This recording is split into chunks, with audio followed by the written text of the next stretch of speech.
మనిషికి అంటే ఏబీసీకి దేవుడు అంటే పూజిస్తే వరాలిచ్చేవాడు కాదు, వదిలేస్తే శాపం పెట్టేవాడు కాదు అని అనుభవపూర్వకంగా తెలిసిన రోజున, మరియు దేవుడు విశ్వమంతా వ్యాపించి అన్ని పదార్థాలకు మరియు ఆత్మశక్తితో సహా అన్ని శక్తులకు ఆధారమై నిరాకార స్వరూపుడై నిర్లిప్తంగా తన పనులు తాను చేస్తూ ఉన్నాడు అని అనుభవపూర్వకంగా తెలిసిన రోజున, మరియు డీను వదిలిన తర్వాత తాను దేవుడు అనుకుంటున్న రాముడు లేదా కృష్ణుడి కంటే తాను భిన్నంగా లేను అని తెలిసిన రోజున ఆ మనిషికి దేవుడి అవసరం ఉండదు.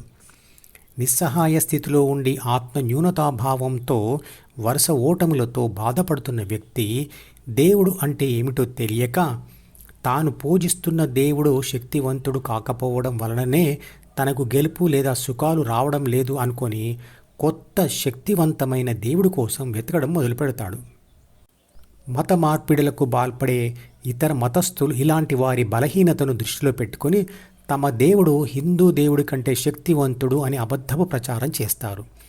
కానీ అదే శక్తివంతమైన దేవుడిని ఆ మతస్థులు ప్రతిరోజు ప్రార్థన చేస్తున్నా కూడా వారికి ఓటములు, అనారోగ్యం, ముసలితనం మరియు మరణాలు లేవా అని అడిగితే జవాబు ఉండదు.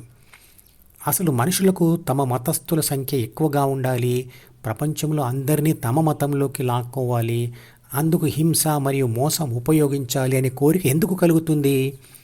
మరి హిందువులలో ఎదుటివారు మతం మార్చాలి అనే కోరిక అంటే మత విస్తరణవాదం ఎందుకు ఉండదు? దేవుడు అనే భావన మీద ఏర్పడిన మతంను వారు సరిగ్గా అర్థం చేసుకోకపోవడం వలన వారిలో మత విస్తరణవాదం మొదలైంది. మత విస్తరణవాదం ఒక మానసిక బలహీనత, అభద్రతా భావన లేదా స్వార్థ భావన లేదా బ్రతుకు భయం లేదా భవిష్యత్తు భయం. హిందూ మతంలోని ఒక కులపు రిజర్వేషన్ ఆధారంగా చదువులో మరియు ప్రభుత్వ ఉద్యోగాలలో రిజర్వేషన్ పొంది మరో మతాన్ని స్వీకరించిన వారికి రిజర్వేషన్ వర్తించదు అని సుప్రీంకోర్టు చెప్పగానే వారి ముందు బ్రతుకు ముఖ్యమా, మతం ముఖ్యమా అనే ప్రశ్న నిలబడింది. బ్రతుకు భయం అబద్ధం చెప్పిస్తుంది, మోసం చేయిస్తుంది. పైకి మాది హిందూ మతం అంటూ ఆ కుల రిజర్వేషన్ను అనుభవిస్తూనే మోసపూరితంగా మరో మతాన్ని ఫాలో కావడం ఇప్పుడు వారిలో జరుగుతుంది. చిత్రపటంలో చూపించిన సి అంటే నేను, నాది, నాకు, నన్ను అనే భావన బలహీనంగా ఉన్న వారిలో అంటే ఆత్మ న్యూనతా భావం ఉన్న వారిలో మందబలం కావాలనే కోరిక ఎక్కువగా ఉంటుంది. ఒంటరిగా ఉన్న కోతి మనిషిని చూసి భయపడుతుంది, కానీ తనతో పాటుగా ఒక గుంపు ఉంటే అవి అనవసరంగా కూడా దాడి చేస్తాయి.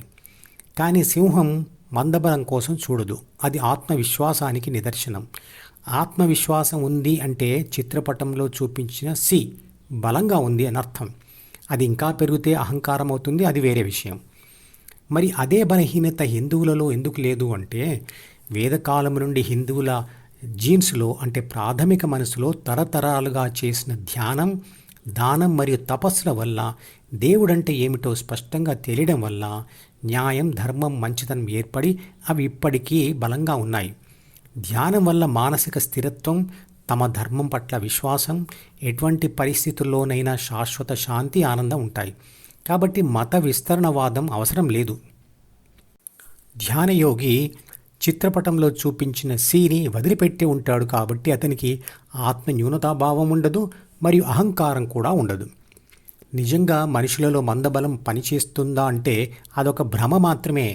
అనేకమైన తప్పుడు నమ్మకాలతో, ఊహలతో ఆ మతాలు నడుస్తున్నాయి. భారతదేశాన్ని మత ప్రాతిపదికన విడగొట్టి పాకిస్తాన్ ఏర్పడింది. పాకిస్తాన్లోని ఒకే మతస్థులు కొట్టుకొని మళ్ళీ బంగ్లాదేశ్, పాకిస్తాన్ అని 2 దేశాలుగా విడిపోలేదా?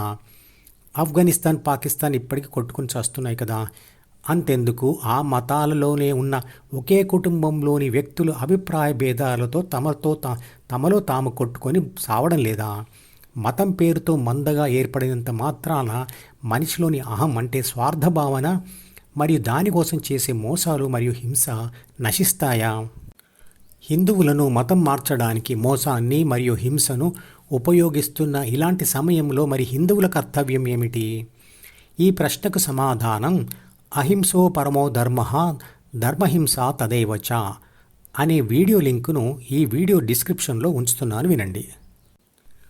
తమ బ్రతుకేదో తాము బ్రతుకుతున్న తేనెటీగల మీద రాయి విసిరితే ఆ తేనెటీగలు అన్నీ కలిసి ఏం చేస్తాయి? మధుపదం యూట్యూబ్ ఛానల్లోని ప్రతి వీడియోకి ఒక నెంబర్ ఇవ్వబడింది. 1వ నంబర్ వీడియో నుండి మొదలుపెట్టి వరుసగా చివరి వీడియో వరకు చూస్తేనే ఆత్మశాస్త్రం సంపూర్ణంగా అర్థమవుతుంది. ఈ వీడియో డిస్క్రిప్షన్లో ఉంచిన మధుపదం ప్లేలిస్ట్ లింక్ ద్వారా అన్ని వీడియోలు వరుసగా చూడవచ్చు.